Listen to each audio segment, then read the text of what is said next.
you know. But I think like us average people, like we're gonna do things a little differently than people that's like multimillionaires have been in Hollywood for their like since they were like little kids.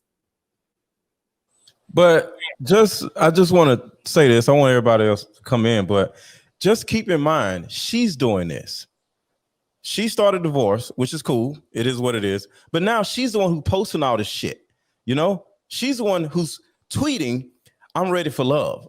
You don't think that affects your ex-husband or the person that you've been with for all these years? But love can mean different things. That don't mean like I'm going out looking for a man love. Maybe she's just talking about self-love. Just keep that in mind. It affects the other person. She's a celebrity, and that's people tweet their thoughts every day. People just don't care about those tweets because they're nobodies. But because she is an influencer and she's famous and she's successful, she has more of a following, and she's actually relatable to a lot of women who are going through divorces right now, and they're trying to find themselves. I just think it's sad, is attention seeking, because at the end of the day, certain things. Like, is the divorce even finalized? You know, like they just split up. Like it's I think everything that we do is attention seeking. Like that's what I'm saying. But at the same time, when you have a husband, you have a husband, or when you have a wife, you have to consider your family in all of your actions. Who says she didn't? She didn't by tweeting that, is what I'm saying. We don't know. Maybe she's talking to the women who's reached out to her and in her position. Ali, what you going to chime in on this? Well, I'm if anybody read the article previously, giving everybody, depiction of what happened. She said that what did she say? She said that she was focusing on her family's happiness and his happiness, and that she needed to start focusing on her own happiness and self-love. So what I want to understand is if a man takes his resources to invest in a woman and child, what makes a good woman? And I heard somebody on the panel say that she makes her own money, she's successful, she's all these things, but is that what makes a good mother? Is that what makes a good woman?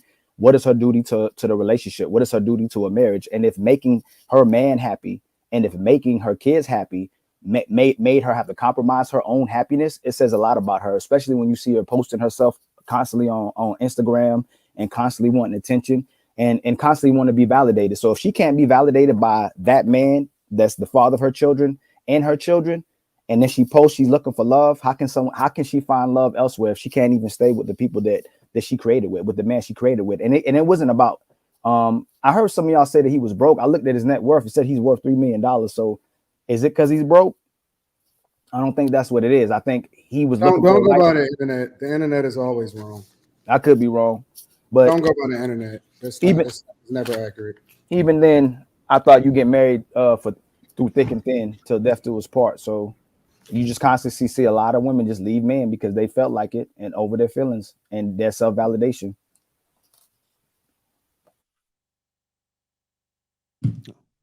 Okay. All right, Lucky, what are your thoughts about it? I think she's acknowledging. Can you hear me? Okay, thank y'all. I think she's acknowledging that she found love at one point because she said, I know love will find me again. My question is, when did they realize that love was gone and what happened to where they both couldn't get back to it? So that's like my initial question, because when she did go on a campaign to celebrate her breaking up her family, she never really said nothing serious enough that seemed like, okay, you could leave your household. Like it was nothing. If you're going to go public now, you inviting us in your business. So we have questions.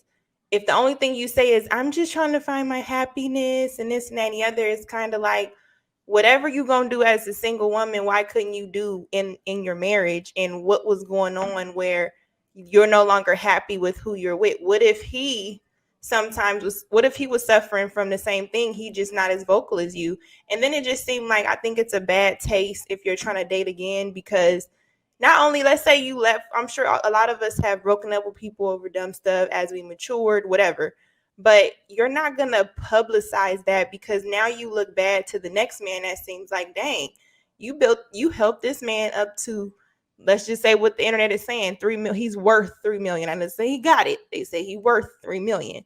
You only worth 4. So if he's worth 3 million, y'all have 2 kids, you just saying he couldn't make you happy. What the hell can I do coming in as a man if you broke up over this? So if you're not happy again, is the relationship on the rocks when you're not happy? What about me? So I think it comes off selfish because she didn't really give a valid reason that her audience agree with from coming out. From every time we heard Tia, he was the apple of her eye. Whether it was true or not, that's what you wanted to believe. So now you want us to believe the opposite. You're going to have to come with something to erase those many years we've been hearing how he's just the best man. You can't live without him.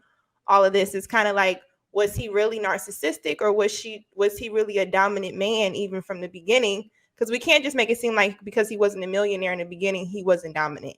I think you can still be dominant and not be a millionaire. So I don't know. I just think it's a lot of holes in it, and it just seems like a selfish reason for her to break up her family, and she's probably regretting it. Instead of saying that, she's gonna drop hints, hoping that he probably. I think the divorce was probably a bluff anyway.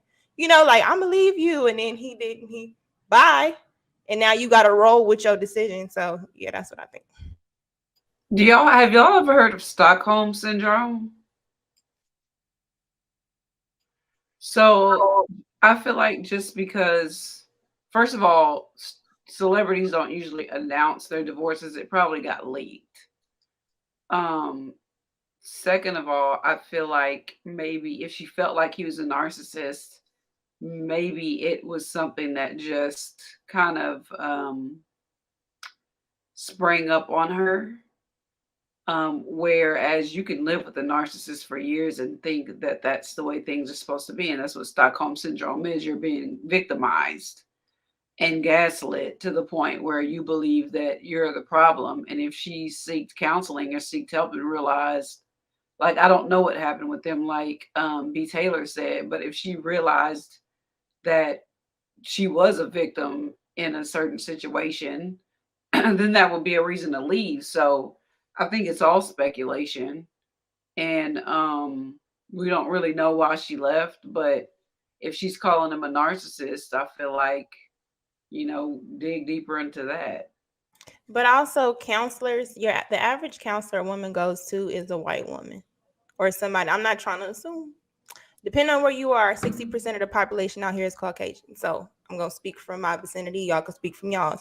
The average counselor is going to be a woman that already has when you go sit down with people, they have their ideologies of things as well. So just because a counselor might say you're with a narcissist, what if she was the narcissist? Did they go together and they assessed both of them, or are we just going off of what Right. she's no therapist? Because that happened a lot too. More women, I think it's probably the same, have narcissistic traits because of how we operate and how men, they have their ways of operating. We're more, what is it? You have overt narcissists and then covert.